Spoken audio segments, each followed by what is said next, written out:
Okay, so let's keep going. I'm going to start over. This is the only perfect book, wanting in naught, containing nothing doubtful, harmful, or destructive. There is no false charge in it. It is a guidance for those who guard against evil, those who believe in the existence of hidden reality, which is beyond the reach of ordinary human perception and cognizance, and who observe the prayer and spend on others out of that which we have provided for them, and who also believe in that message which has been revealed to you and in that which had been revealed before you, and who have firm faith in the hereafter. It is they who follow the guidance from their Lord, and it is they alone who are successful in attaining their object in this life and in the hereafter. As for those who are bent upon denying the truth, they would not believe, because it is all the same to them whether you warn them or do not warn them, with the result that Allah has set a seal upon their hearts and upon their hearing, and on their eyes is a covering, and a mighty punishment awaits them. There are some people who say, "We believe in Allah and the last day," while they are no believers at all. They abandon Allah and those who believe, but they, as a matter of fact, only deprive themselves of the blessings of God, and they do not perceive it. In their hearts was a disease of hypocrisy, and Allah has increased their disease by making Islam triumphant. A woeful punishment awaits them because of their persistent lies. When it is said to them, "Do not disturb the peace of the land," by hypocritical tactics, they say, "We are simply setting things right, and so helping the course of peace."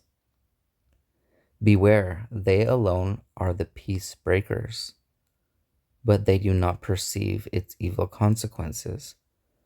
And when it is said to them, "Believe as other people, companions of the Prophet, believed," they say, "Shall we believe as the weak-minded have believed?"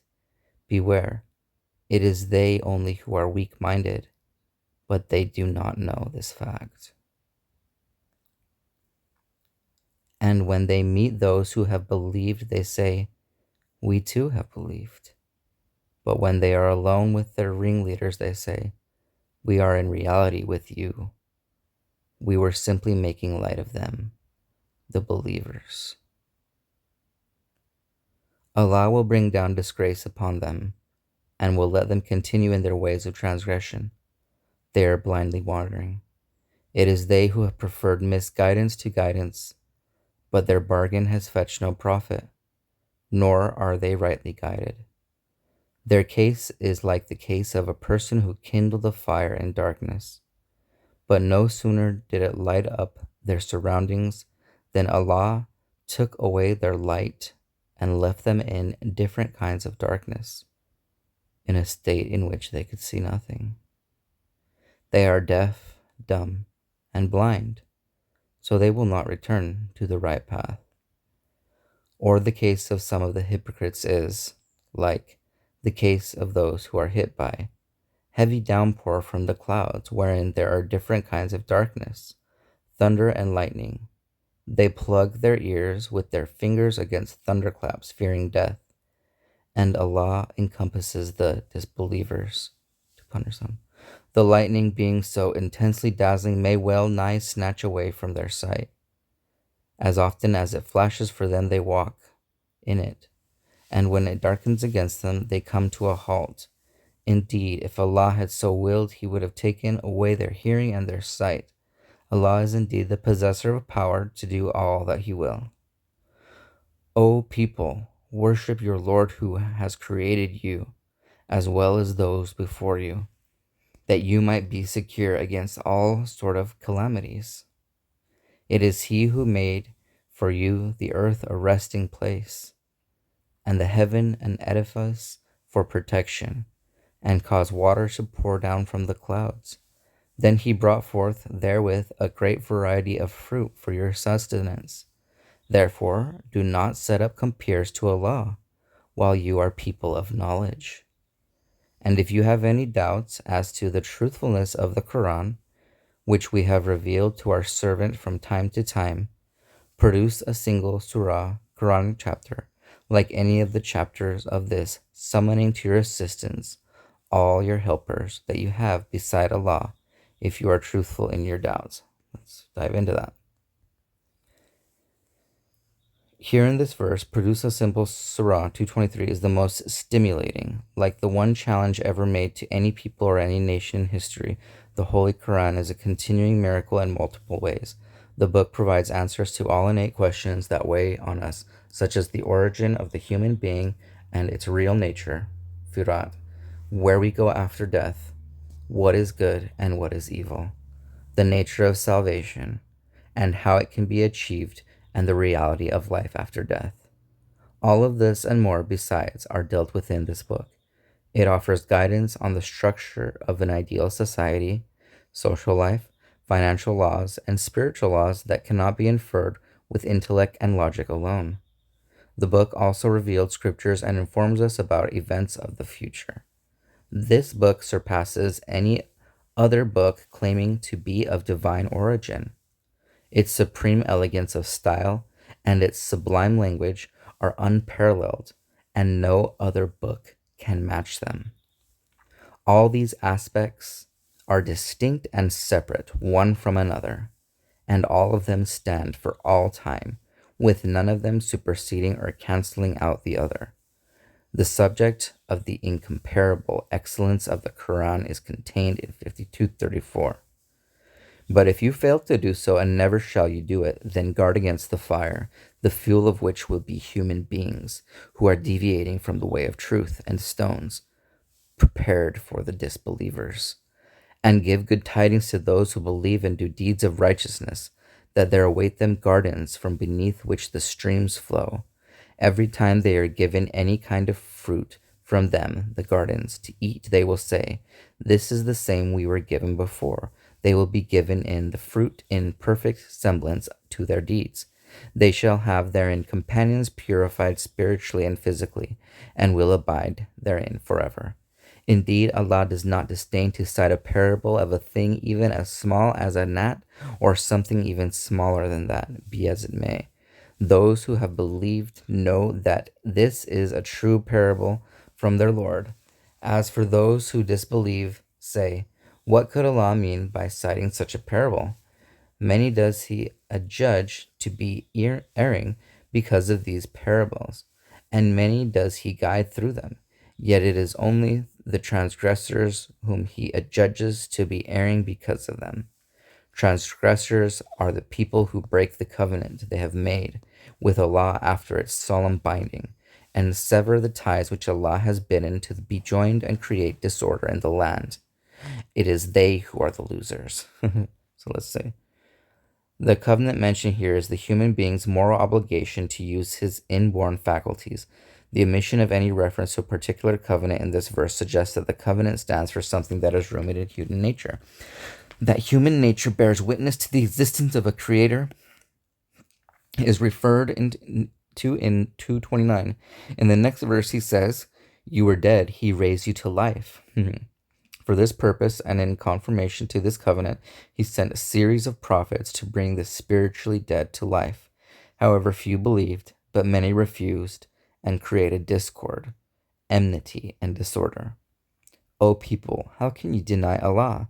When you were without life, he gave you life. Then he will cause you to die, and again raise you to life, and you shall be made to return to him. It is he who created for your benefit all that is in the earth.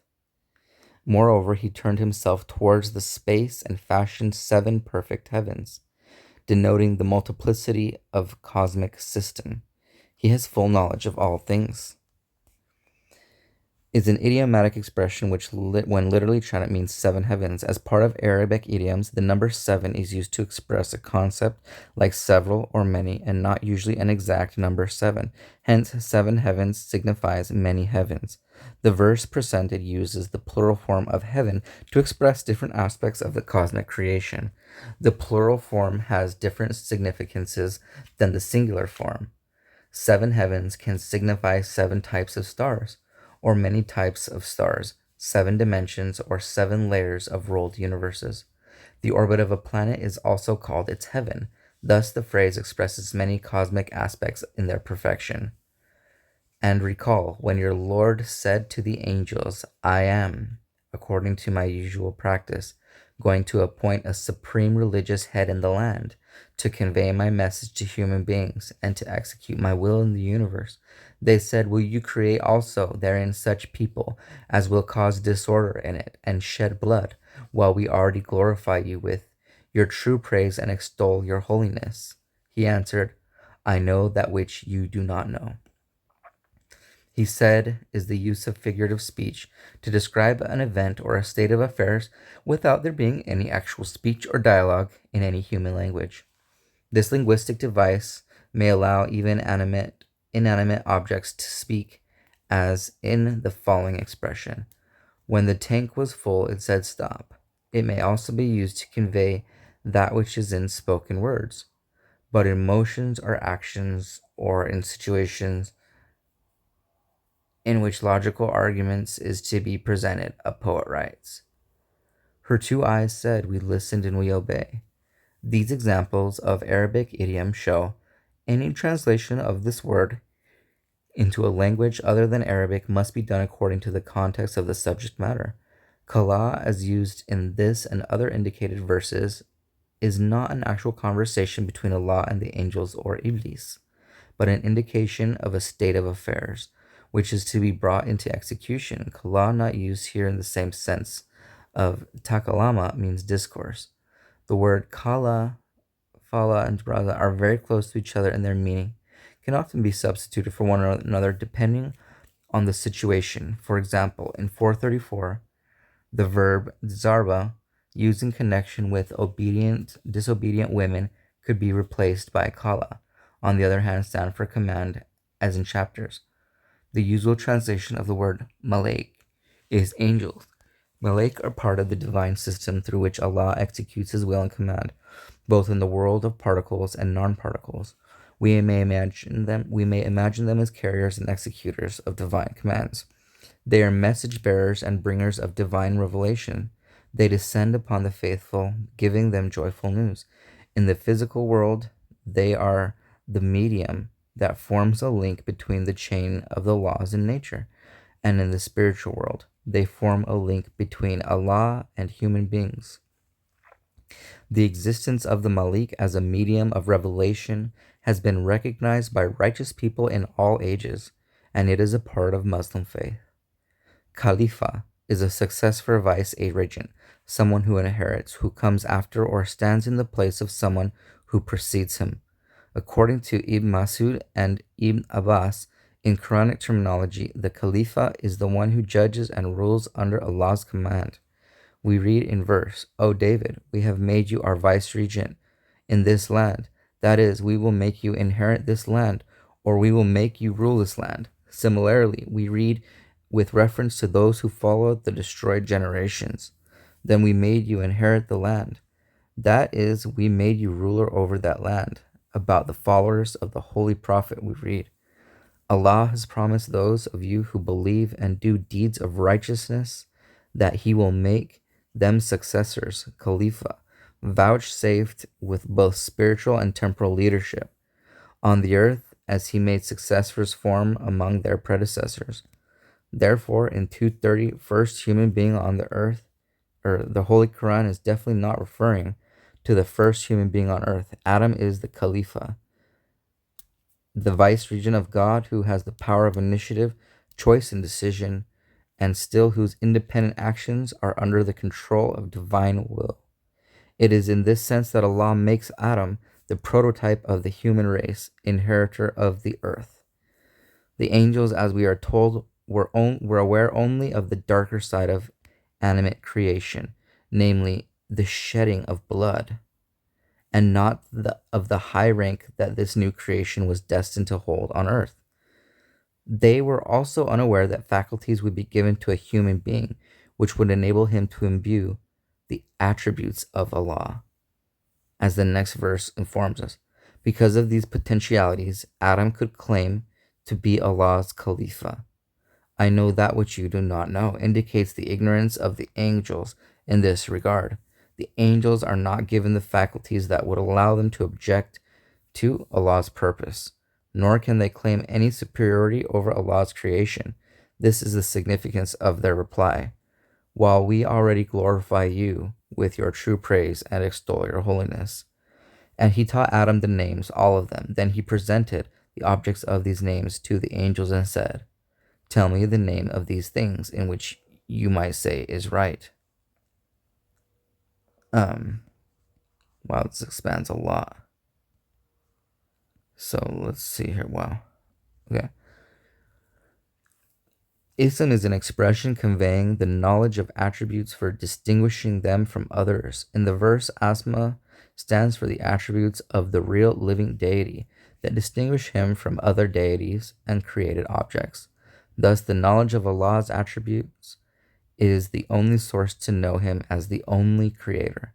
He taught Adam names, means that the new creation called Adam, who stands here as Allah's vicegerent, Khalifa, was blessed in contrast to other objects of Allah's creation, with the knowledge of those divine attributes that helped him to know his real deity, and after knowing him through his attributes to manifest them in his own character.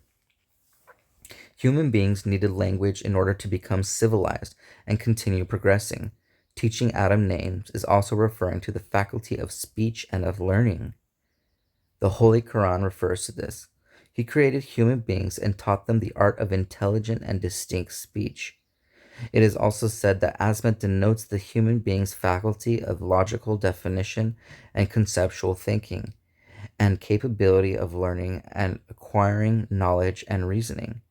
Allah's attributes are numberless. However, human being, as symbolized by Adam, is capable of understanding and grasping only that are within the scope of the faculties given to him. Adam is derived from Adama, which means to reconcile or be brown. In classical Arabic dictionaries, Adam stands for a human being, man, person, intelligent person, brown man, brave man, civilized person, chief, honest person, kind and polite person. Person is created from different substances, person in possession of different powers, one who enjoys the comforts of life, one who is by nature social, one who has hairs. Adam also stands for the whole human race and humankind. All these meanings are given to the word Adam. The Quranic verse, the likeness in case of Jesus is as the likeness in case of Adam, is to be read and understood in the light of the above meanings that Jesus was a human being like any human being and not God incarnated. The Adam who believed, according to the Bible tradition about 6,000 years ago, is often taken to be the proper name for the first human being. The Bible tells the story of Adam and Eve, who was born of his ribs, of a snake, a tree, and a fallen angel. This story has poisoned the minds of many Muslims. The Holy Qur'an does not affirm this story, nor does it affirm that someone called Adam was the first human being, or that there was no creation before him. Nowhere in the Quran is it stated that Adam was the first prophet, though he is still considered as such by many Muslims. The word Khalifa is used for Adam in the foregoing verse, is a reference to the fact that modern human race is the successor of an older one. Wow. Khalifa are not prophets. Abu was not prophet either, Umar, Ali, or Uthman. Human evolution was the evolutionary process leading up to the appearance of modern humans. It began with the last common ancestor and the emergence of Homo sapiens. Anatomically, modern humans evolved from archaic Homo sapiens about 200,000 years ago. The transition to behavioral modernity with the development of symbolic culture, language, and specialized lithic technology happened around 50,000 years ago, and according to many anthropologists, even earlier. Ibn Abbas says there were races known as the jinn, him, and din that lived before Adam. It is possible that he was referring to Neanderthals and other early hominids. Great Muslim scholars were of the view that there were hundreds of thousands of Adams. The world has passed through different cycles of creation and civilizations. Adam stands for the first link in such cycles, and not for the very first human being in Allah's creation. The Holy Qur'an neither follows the Bible in holding that the world began with the birth of Adam and Eve, nor does it claim that all the members of humankind who are now found in different parts of the world are the progeny of the self-same Adam, or that all the races which lived before this Adam were entirely swept away before he was born. Taken literally, the biblical story implies that all of Adam and Eve's grandchildren would be children born of a union of a daughter and a son of theirs. This is an incestuous concept of the origin of the modern human. It is absurd and not supported by any statement in the Holy Qur'an. This is amazing. This is the truest thing I've ever read. Ibn al-Arabi writes in his famous work Fatufa that he saw in a vision a building erected hundreds and thousands of years ago. Such a vision could indicate that there was a kind of civilization on this earth hundreds of thousands of years ago. Ibn Arabi writes further that once in a vision, he was performing a circuit around the Kaaba. In the vision, he saw himself with a different kind of people who were also performing the circuit. I inquired of one of them, "Who are you?" He said, "Of your old ancestors." "How long is it since they died?" I asked him. The man replied, "More than 40,000 years. "But this period is much more than that which separates us from Adam," said I. The man replied, "Of which Adam are you speaking? About that Adam who is nearest to you, or of some other Adam?" In addition to this, Ibn Arabi writes that he once saw in a vision the prophet Enoch, Idris, and asked him if his own vision about the Adam was true. Enoch replied that the information he received in the vision was true. Then I recollected the saying of the Holy Prophet to the effect that Allah had brought into being no less than 100,000 Adams, and between each and every Adam there is a period of 17,000 years. Then I said to myself, perhaps these people who are said to be the ancestors of mine were of the previous Adams. Archaeological discoveries have indeed brought to light people similar to us, who inhabited this earth many thousands of years ago. The notion that human beings originated only in the last few thousand years from a single man called Adam comes from the genealogies of the Old Testament. In 7:10:11, while addressing humankind, Allah says, "We have indeed established you on the earth, giving you power thereon, and provided you thereon various means of substance. How little thanks you give. We did determine you when we gave you shape, then said to the angels, make submission for Adam. So they all submitted." These words leave no doubt that the reference is to the human race. Human beings were already living on this earth, and that this was revealed after the creation of human beings, not just to a single Adam. When angels received this command, it was in reference to the species. In the addition to this, the shedding of blood as referred to in the verse 230 could not be the work of one person. The reference is to the shedding of blood by human beings in general. In a later statement, "Go forth from this state, all of you." There is a transition of address from the singular number to the plural. It indicates that the lesson taught here relates to the human race as a whole. The word Adam in this verse is therefore used to refer to the prototype of all humankind. And the word Khalifa stands for that perfect human, who is the recipient of divine revelation. If we reflect on many different verses in the Holy Qur'an dealing with Adam, we find that the word Adam has broad meanings depending upon the relationship of the verses with connecting verses.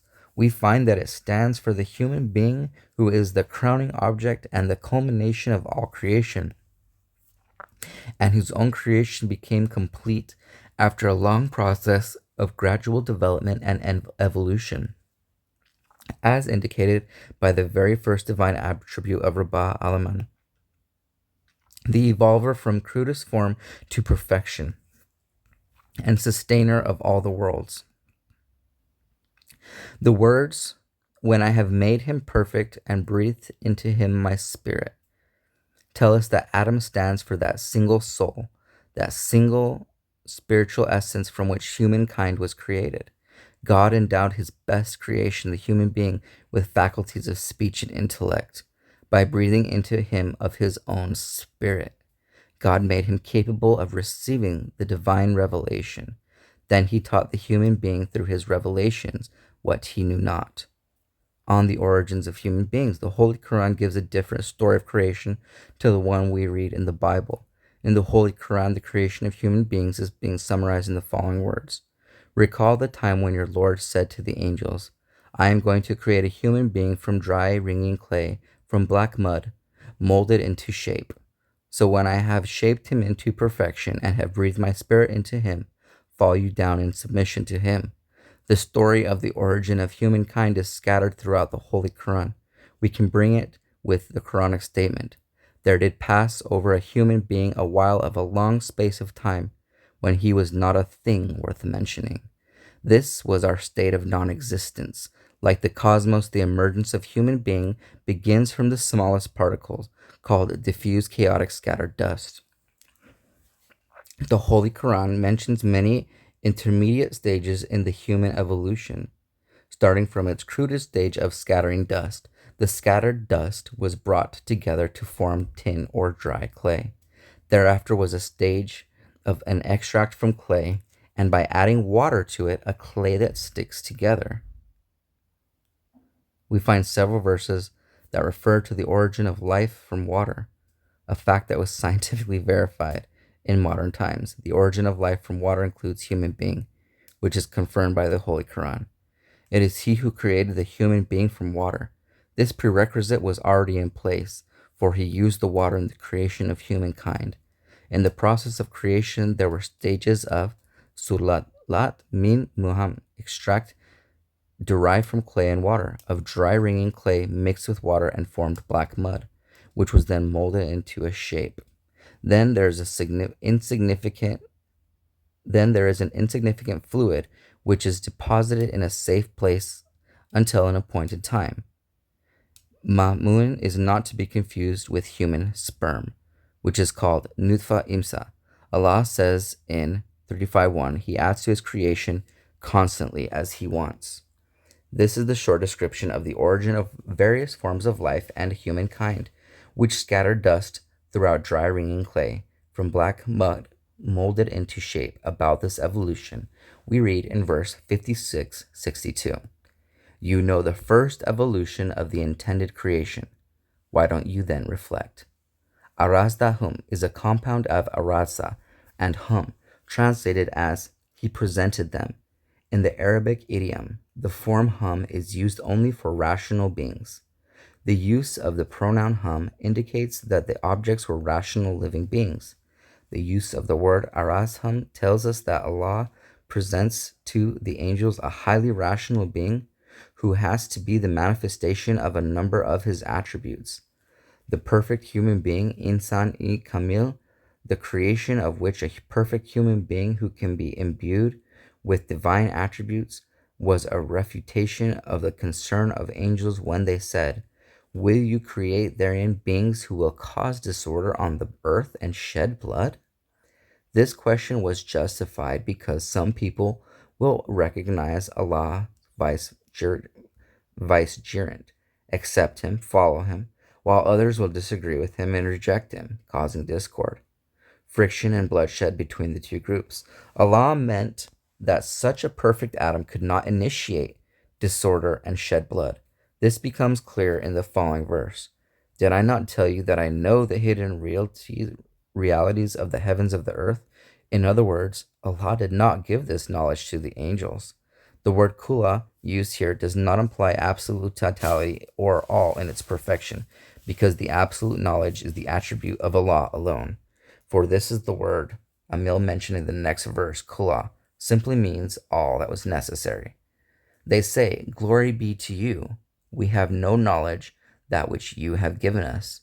You are the all-knowing, the all-wise. He said, Adam, tell them, the angels, their names, name of the objects.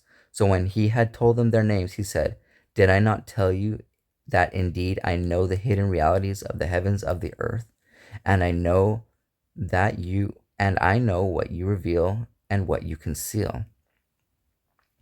And recall when he said to the angels, Make obeisance to Adam. So they obeyed, except Iblis. He refused stubbornly and waxed proud, and he was already one of the disbelievers. So, sajud is used here in the sense of obedience and submission, and not in the sense of prostration. Thus, the word means that the angels were ordered to assist Adam, who stands for human beings in general.